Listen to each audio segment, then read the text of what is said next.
Cerita diawali dengan memperlihatkan seorang wanita bernama Xiao Xiao yang sedang tergantung. Yang tak lama kemudian datanglah seekor siluman dan menyerang.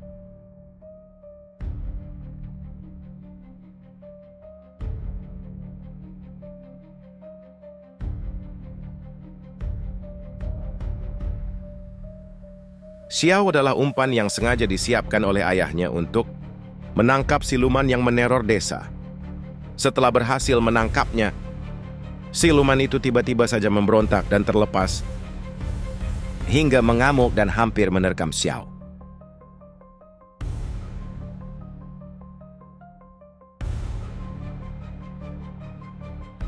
Di tempat lain, tokoh utama kita ada Sun Wukong, sang raja kera, Juba Jisi Babi dan Sao Jing. Dan sang guru bernama Tang Sancang atau biksu yang membawa mereka ke barat untuk mencari kitab suci. Ketika sedang berjalan, tibalah mereka di sebuah desa yang berbenteng. Sun Wukong bertanya terkait apakah desa itu ada orang. Tiba-tiba Wukong diserang.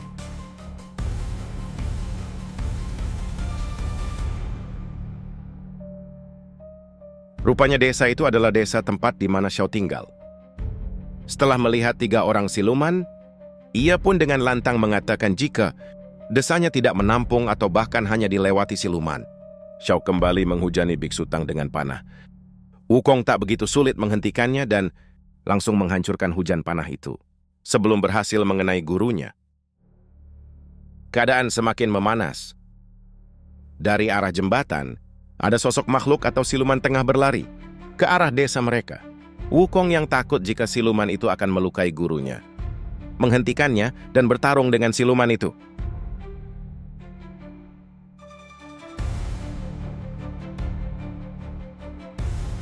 Siluman yang menyebut dirinya Raja Singa Hijau pun dibuat kalang kabut oleh Wukong, di mana ia berhasil mengusir Raja Singa dengan menggunakan tongkat sakti miliknya.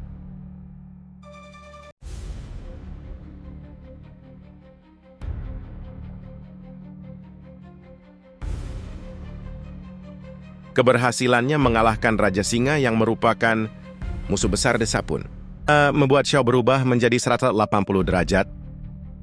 Ia langsung menjamu sang biksu dan pengawal dengan makanan yang sangat banyak, layaknya sedang mengadakan sebuah pesta.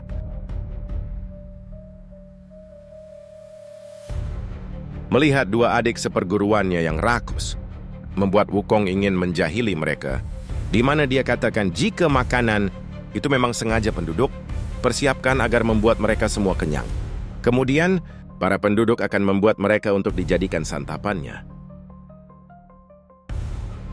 Merasa jika perkataan Wukong ada benarnya, membuat adik-adiknya memilih untuk tak melanjutkan kembali aktivitas makan.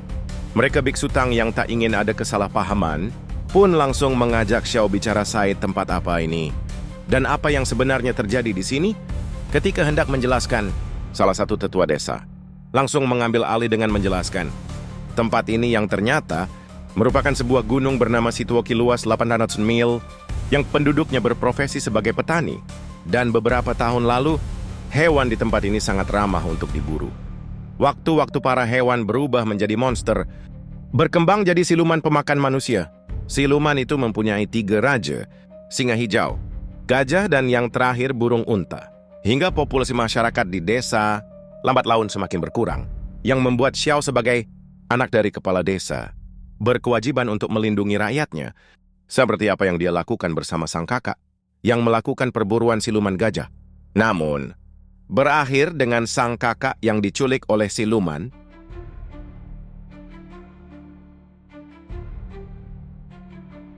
Ketua desa yang terlalu banyak tahu membuat Wukong dan Baji merasa curiga jika sebenarnya dia bukanlah manusia biasa, sehingga si tetua yang merasa jika identitasnya sudah terbongkar pun langsung berubah, menunjukkan siapa dia yang sebenarnya. Rupanya si bapak tua merupakan orang yang Wukong kenal, dewa utusan dari langit yang dikirim untuk memeriksa desa serta membujuk biksu dan muridnya agar membantu warga desa dari serangan siluman gunung, di mana Wukong yang kesah dengan penghuni langit mengajaknya untuk segera pergi dari sana. Sang dewa pun tentu langsung menghentikan Wukong agar tidak pergi. Ia beralasan jika Wukong orang yang tepat dalam mengemban misi ini. Namun karena tugas Wukong hanya untuk melindungi sang guru, mengambil kitab suci ke barat, tentu ia tak mau mendapatkan tugas lagi. Sehingga si bapak yang sudah kehabisan akal untuk membujuknya pun mulai membujuk yang lain, termasuk Biksu Tang. Itu sebab beliau tidak menerima ataupun menolak, melainkan menuruti kehendak dari 3 muridnya.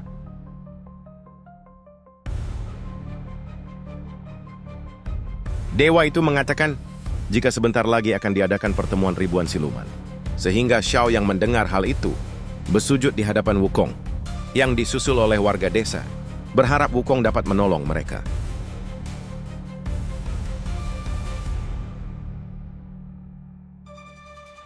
Malam harinya, Baji dan Wu Jing mulai memperdebatkan apakah mereka akan membantu desa atau tidak. Biksu Tang kembali memberikan petuah dengan sangat bijak. Meski begitu, tetap memberikan keputusan pada 3 muridnya. Terkait penyelamatan tersebut, Wukong yang tergerak ingin membantu pun akan menghajar para siluman seorang diri, membuat Biksu Tang sangat bangga kepadanya. Datanglah Xiao yang ingin memberitahu jika besok dirinya akan ikut memerangi siluman demi menyelamatkan warga yang ditahan. Dia berharap Wukong CS mau menyelamatkan warga, menggantikan perjuangannya.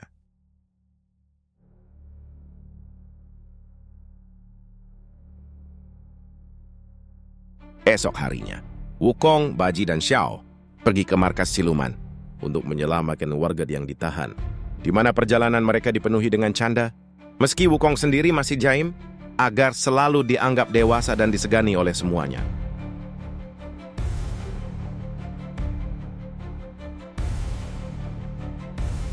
Sampainya di depan markas musuh, mereka bertiga kebetulan bertemu dengan rombongan penghuni markas yang baru saja pulang dari berburu, di mana Xiao yang sudah seperti siluman rubah yang dibantu oleh Wukong dengan memberinya ekor, pun membuat para siluman itu tidak merasa curiga dengan mereka bertiga.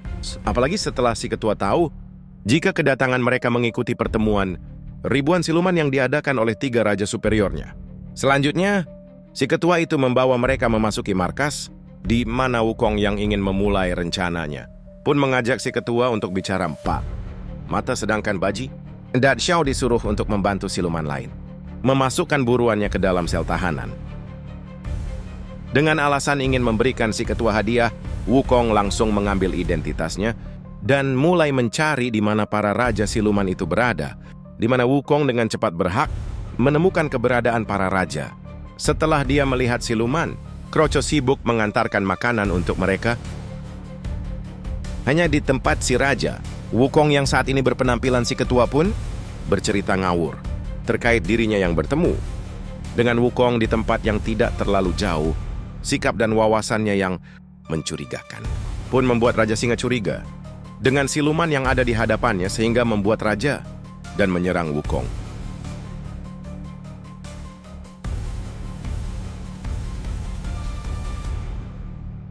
Xiao dan Baji sendiri dibawa ke tempat Anan yang rupanya adalah warga penduduk desa, di mana Xiao yang sudah tidak sabar ingin menyelamatkan. Warganya pun langsung mengambil tindakan dan setelah warga diselamatkan, siluman semakin berdatangan. Baji yang ingin terlihat keren pun meminta Xia untuk pergi terlebih dahulu bersama warga, sedangkan Baji akan melawan para siluman itu seorang diri.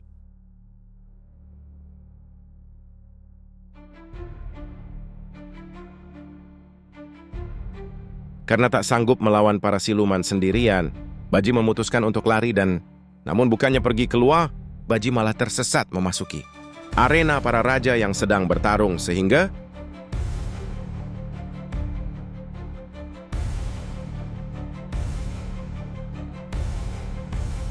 dengan Baji membuat Wukong harus susah payah untuk melindunginya.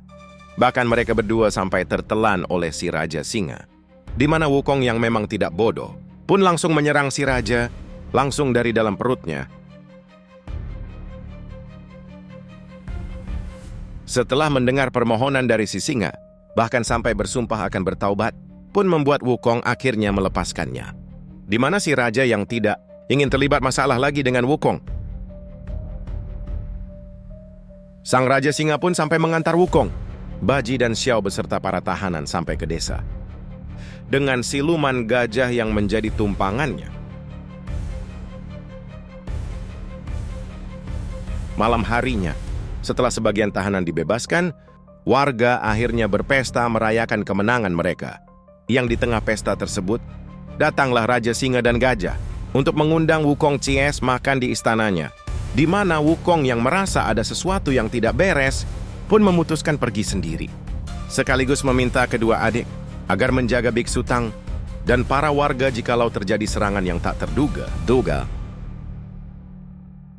Sesampainya di markas 3 Raja Siluman, rupanya Raja Burung Unta juga turut hadir dalam pertemuan kali ini, di mana si burung yang terlihat lebih baik dan lebih kuat dari kedua kakaknya pun mulai memprovokasi Wukong, membuat kedua kakaknya cukup ketar-ketir.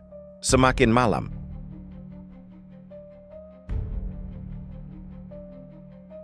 perkataan si burung sudah sangat sulit untuk ditolerir oleh Wukong. Apalagi setelah si burung berani menunjukkan kekuatannya buat Wukong semakin emosi. Yang hal itu berhasil dilerai oleh Raja Singa, sehingga si burung yang kecewa pun memutuskan untuk meninggalkan pertemuan itu. Dengan alasan ingin beristirahat. Setelah kepergian si burung, Wukong kembali melanjutkan acaranya dengan 2 raja yang tersisa, tanpa sadar jika si burung rupanya datang ke desa untuk menculik Biksu Tang, sekaligus membantai seluruh warga desa.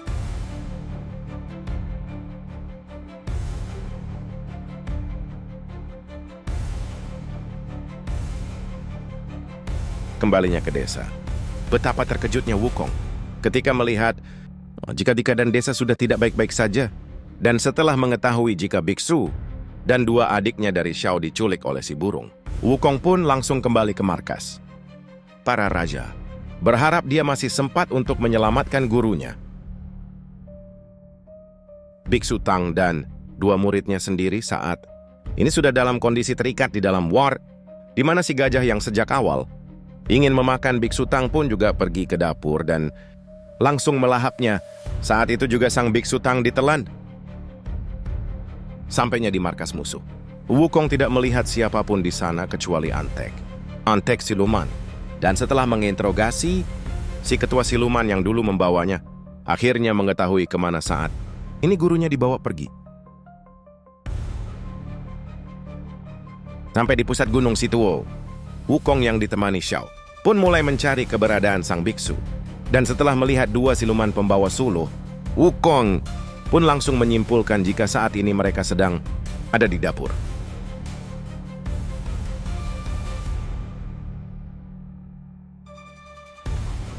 Ketika Wukong tidak melihat gurunya bersama mereka, ia langsung marah dan menyalahkan mereka berdua atas kelalaiannya menjaga sang biksu, di mana Baji yang tak terima akan hal itu juga menyalahkan Wukong yang pergi meninggalkan mereka dan berpesta dengan para raja siluman.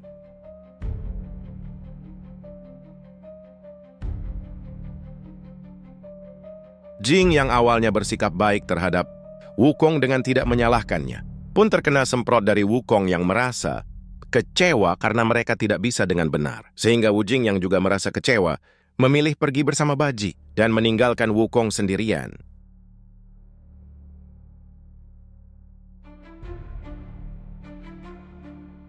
Yao sendiri pergi ke tempat tahanan untuk mencari kakaknya, di mana ia langsung melepaskan seluruh tahanapung para siluman. Tidak ada yang berjaga. Di istana terlihat 3 raja mendiskusikan tentang bagaimana mereka akan menelan biksu utang untuk mereka bertiga. Yang di tengah diskusinya itu, datanglah satu kroko yang melaporkan jika tahanan sudah lepas, sekaligus kedatangan Sun Wukong. Dengan penuh kemarahan, si burung akhirnya memilih untuk pergi, menemui para tahanan yang di sana sudah ada, Wukong dan Xiao yang sedang melawan para siluman kroco. Di mana si burung baru datang langsung mengambil Xiao. Ya udah.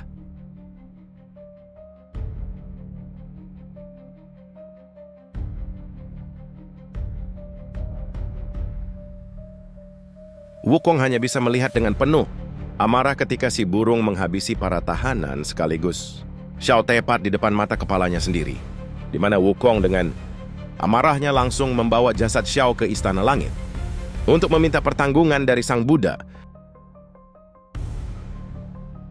Wukong marah-marah kepada Sang Buddha karena membiarkan 3 siluman di Gunung Situo yang memakan banyak korban jiwa, di mana Sang Buddha menjelaskan jika sebenarnya beliau merupakan salah satu bentuk transformasi Wukong yang sudah menunggunya sejak lama, dan alasan kenapa Buddha tidak bertindak terhadap 3 siluman karena sebenarnya merupakan ujian untuk Biksu Tang. Entah apakah Biksu Tang dapat melewatinya atau tidak, hanya Biksu Tang lah akan menentukannya. Baji dan Wujing memilih untuk pergi ke tempat berbeda, berharap tidak saling bertemu lagi, dan baru saja berpisah. Wajah mereka tampak bingung dan menyesali kejadian di masa lalu terkait kegagalannya menjaga sang biksu. Apalagi setelah mereka mengingat indah yang sudah mereka lewati. Wukong sendiri bersama kuda milik sang biksu memutuskan untuk melawan Raja Siluman seorang diri. Betapa kagetnya saya setelah mengetahui jika kuda yang selama ini sang biksu pakai rupanya adalah jelmaan naga, sehingga Wukong tidak jadi sendirian melawan Man, karena sekarang dia akan bertarung bersama sang naga di sampingnya.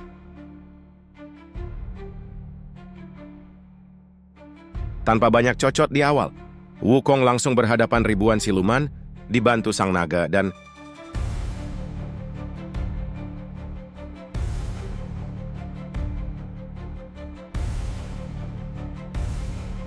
pertarungan terhenti akibat kedatangan Raja Singa, gajah yang akan kembali melawan Wukong, di mana si burung memilih untuk tetap berada di singgasananya sambil bercakap dengan sang biksu yang rupanya masih hidup, karena ternyata satu syarat jika mereka ingin memakannya harus berdasarkan keridhaan dari biksu itu, yang jika tidak ridho maka tidak ada satupun manfaat yang dapat diambil, sehingga memakan sang biksu akan sama saja dengan memakan manusia biasa lain. Ketika Wukong akan bertarung menghadapi Raja Singa, tiba-tiba saja Baji dan Wujing datang untuk membantu Wukong melawan para Raja Siluman, sehingga Wukong yang mengerti maksud kedatangan mereka pun langsung bergegas pergi ke tempat si burung untuk mengalahkannya. Betapa kagetnya ketika melihat gurunya baik-baik saja, di mana Wukong yang sejak awal sudah dipenuhi amarah pun langsung bertarung dan saling serang.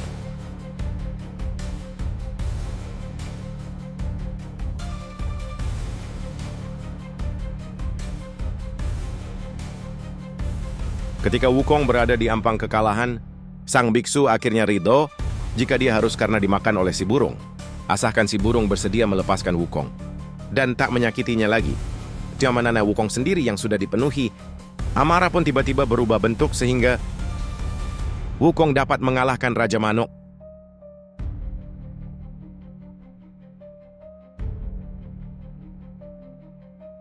Setelah berhasil mengeluarkan gurunya, Wukong kemudian berniat untuk menghajar burung sampai maut. Namun ketika akan memukulnya, tiba-tiba datanglah sang Buddha yang langsung menghentikan Wukong saat itu juga. Rupanya kedatangan sang Buddha ke sana untuk memberitahu jika Biksu Tang sudah lulus dari ujiannya, sehingga mereka bisa melanjutkan kembali perjalanan ke barat untuk mencari kitab suci.